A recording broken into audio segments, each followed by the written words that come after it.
You react. They control you. That's the transaction. When someone makes you angry, frustrated, defensive, you didn't lose your temper. You gave them your power, and they took it, consciously or not. Most people walk through life believing emotion is honest, that showing how you feel is authentic, real. It's not dishonest to control yourself, it's strategic. The moment you lose composure, something shifts in the room. People see it. They feel it. And whether they realize it or not, their perception of you changes. Your status drops. Not because you're wrong, not because your anger isn't justified, but because you demonstrated that someone else has more control over your state than you do. Status isn't about dominance. It's about perceived self-command. The person who stays calm doesn't need to prove anything. The person who explodes just proved they're controllable. Think about the last time someone made you genuinely angry. Maybe they insulted you, dismissed you, disrespected you in front of others. What did you do? If you snapped back, raised your voice, let the heat take over, you lost more than the argument. You lost frame. Frame is everything. It's the psychological container that holds the interaction. Whoever holds frame wins. Not the debate, not the moral high ground, the interaction itself. When you lose your cool, you step into their frame. You're reacting to their provocation. You're dancing to their rhythm. They set the emotional tone, and you followed.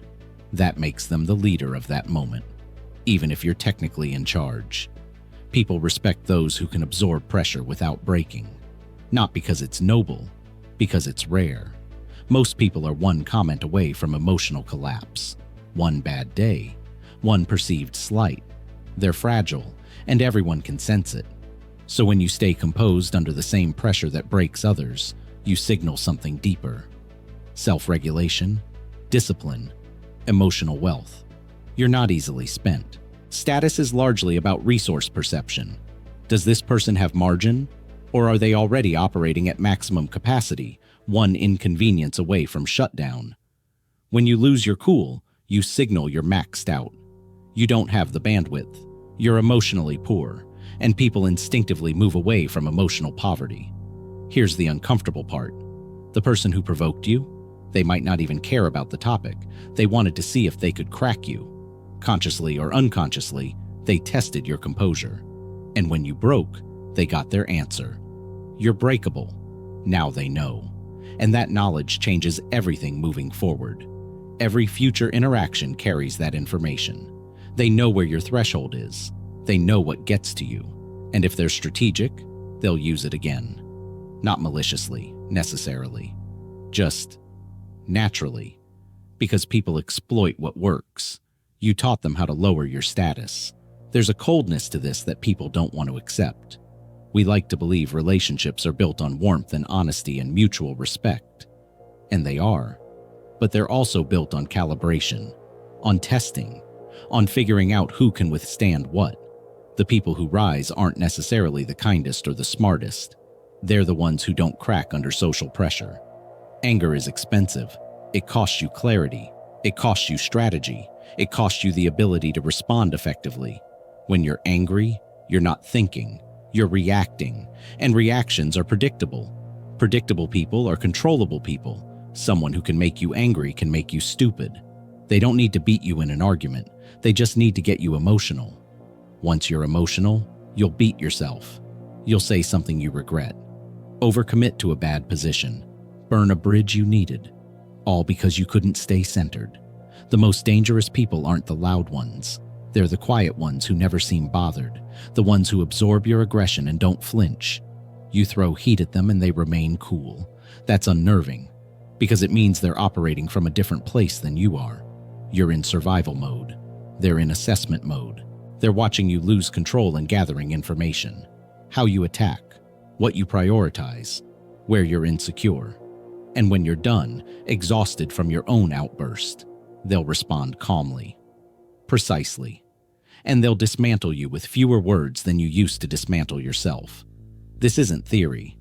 Watch any high-stakes negotiation, any courtroom, any political debate. The person who gets emotional first loses. Not always the argument, but always the perception of power. Because power isn't volume, it's not passion, it's the ability to remain unmoved while others destabilize. You see this in relationships constantly. One person is reactive, the other is measured. Guess who controls the relationship?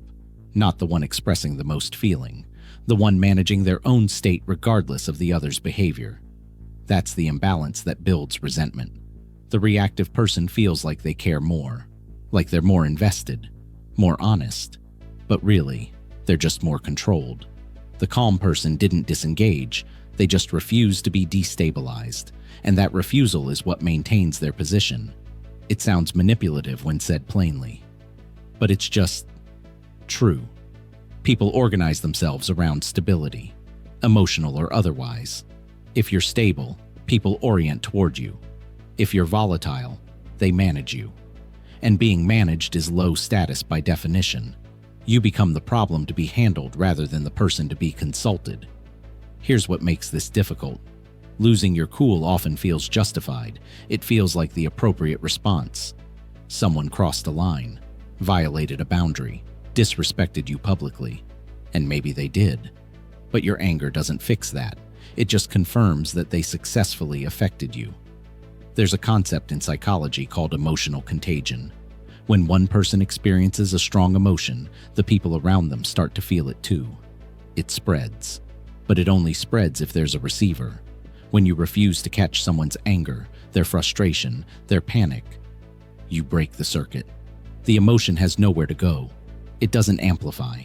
It dissipates. And the person emitting it, they're left holding it alone, which makes them look unreasonable, disproportionate, out of control. You didn't have to argue. You just didn't participate in their emotional state. That's cold power. It's not about suppression. Suppression is still effortful. It's still a reaction. This is about genuine non-reaction, not pretending to be calm, actually being unaffected. And that comes from internal work most people never do. Most people are walking wounds. Everything is personal. Every comment is an attack. Every disagreement is a threat. So they're constantly in defense mode, constantly ready to protect themselves emotionally. But protection requires something to protect. If you're not fragile, you don't need to defend. The people who stay cool aren't necessarily less sensitive. They've just done the work to separate their identity from external validation. Someone can insult them without insulting their sense of self. Disagree with them without threatening their worth. That detachment creates freedom. When you need people to treat you a certain way to feel okay, you've given them your remote control. They can change your channel anytime they want. When you're okay regardless, the remote doesn't work. They can press buttons. Nothing happens. That's terrifying to people who rely on emotional leverage, because suddenly, their usual tools don't work on you. They insult you. You don't bite. They provoke you. You don't engage. They try to make you jealous, angry, defensive, and you remain neutral. What do they do now? Usually, they escalate, because your composure threatens their strategy. If they can't get an emotional reaction, they lose their primary method of control. Watch what happens when you stay calm with someone who's trying to upset you. They get more upset. They try harder.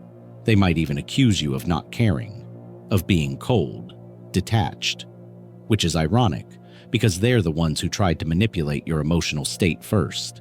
They just didn't expect competence in return. Staying composed isn't passive. It's active refusal to play a rigged game, and most social games are rigged toward reaction. Drama, emotional display. The person who refuses to play disrupts the entire structure. Think about workplaces. The person who stays calm during chaos becomes the unofficial leader. Not because they were appointed, because people naturally defer to stability when everything else is unstable. The person who panics, who vents, who loses composure.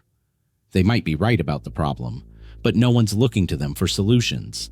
You can be correct and still lose status, because status isn't about being right, it's about being reliable. Emotional volatility is unreliability. People can't predict you, can't count on you to stay steady when things get hard. So they route around you, exclude you from decisions, keep you at arm's length, not because they dislike you, because they can't afford your instability. Here's the part that hurts. Sometimes the people closest to you will test you the hardest. Not because they want you to fail, because they need to know if you're solid. Partners do this. Friends do this. Colleagues do this. They push. They provoke. They create small conflicts to see how you handle pressure. It's not always conscious, but it's always happening. And every time you stay grounded, you pass. Every time you lose it, you fail. The test isn't about the topic. It's about your composure. Can you be trusted to stay level when things get difficult? Or will you become part of the problem? Most people become part of the problem. They match energy. Someone raises their voice, they raise theirs. Someone gets petty, they get petty back. Escalation for escalation. And everyone loses. The rare person who can absorb negativity without reflecting it back, that person becomes valuable. Irreplaceable even.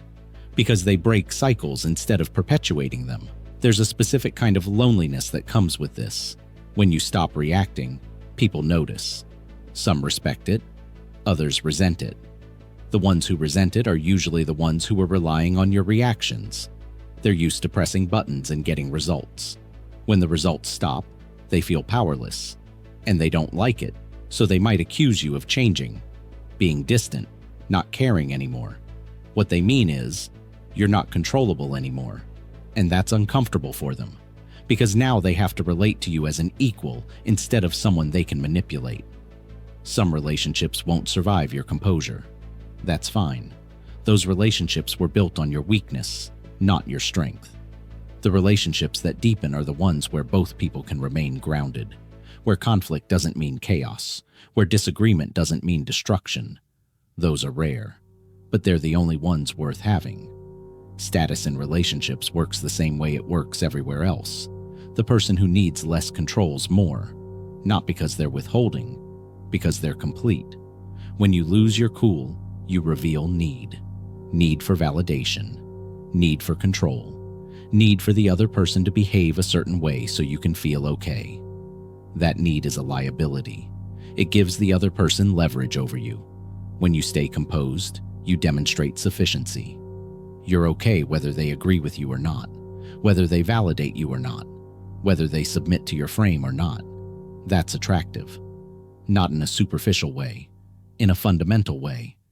People are drawn to those who don't need them to be anything other than what they are, because it means there's no hidden agenda, no emotional debt, no manipulation, just presence.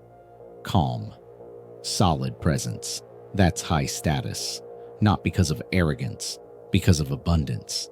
You have enough internal resources that you don't need to extract them from others. Most people are in constant deficit. They need external inputs to feel stable, compliments, agreement, submission, proof that they matter. So they're always taking, always demanding, always destabilizing when they don't get what they need, and everyone around them can feel it. That low-level desperation. It repels people, not consciously, instinctively. Compare that to someone who's genuinely self-regulated. They don't need you to agree, don't need you to comply, don't need you to validate their perspective. They're just fine. That's magnetic, because it's so rare. And here's the paradox. The less you need from people, the more they want to give you. The more you need, the less they want to engage. Losing your cool is the ultimate display of need. You need them to stop, to apologize, to acknowledge your point, to treat you differently. And that need is precisely what lowers your status, because it shows you're not okay without their cooperation. High-status people are okay regardless. That doesn't mean they don't have preferences. It means their internal state isn't conditional on external compliance. You can build this. It's not genetic. It's not personality. It's practice. Start small. Notice what makes you reactive, what comments trigger you, what situations make you lose composure. Those are your vulnerabilities. And vulnerabilities aren't bad. They're just information. Once you know what destabilizes you, you can work on it. Not by suppressing the feeling, by understanding why it affects you. Usually it's because you're defending something fragile, an identity, a belief, a need to be perceived a certain way. When you stop defending, you stop reacting. And when you stop reacting, people stop being able to control you. This doesn't make you cold. It makes you free. You can still care, still feel, still engage, but from choice, not compulsion.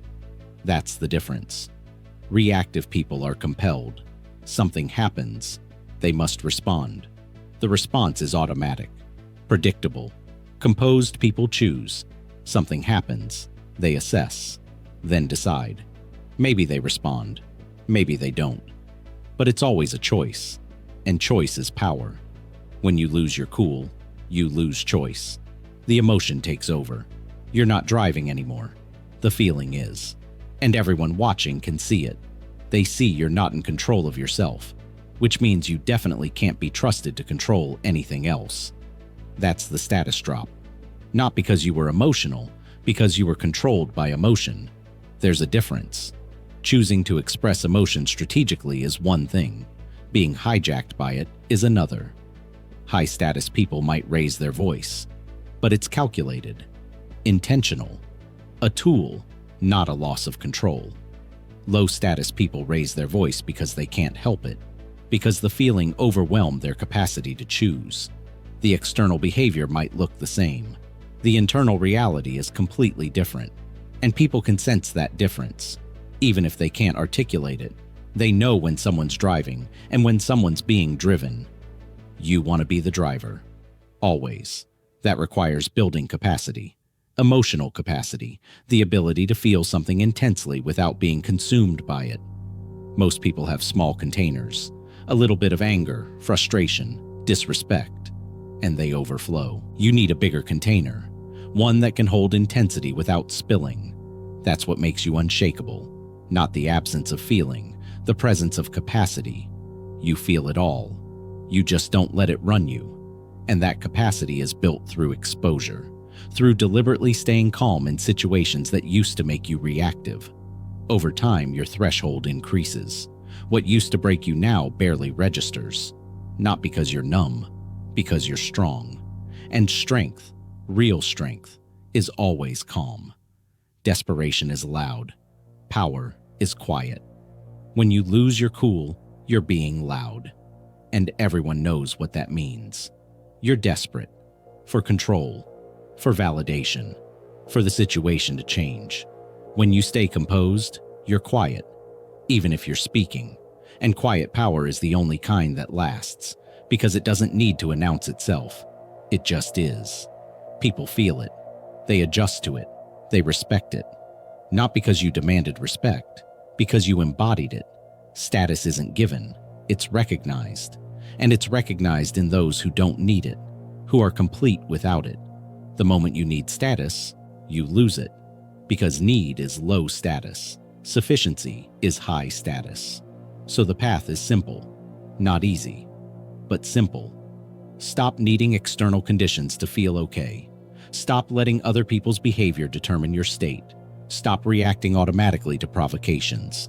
Start choosing. Start building capacity. Start being okay regardless. Not as a performance, as a reality. When that becomes true, your status rises naturally. Not because you're performing high status, because you are high status. And people will feel it. In every interaction, every conflict, every moment of pressure. You don't break. You don't crack. You don't lose yourself. You stay whole, steady, present. That's rare. That's valuable. That's powerful. That's what happens when you stop losing your cool. You stop losing yourself, and you become someone no one can control.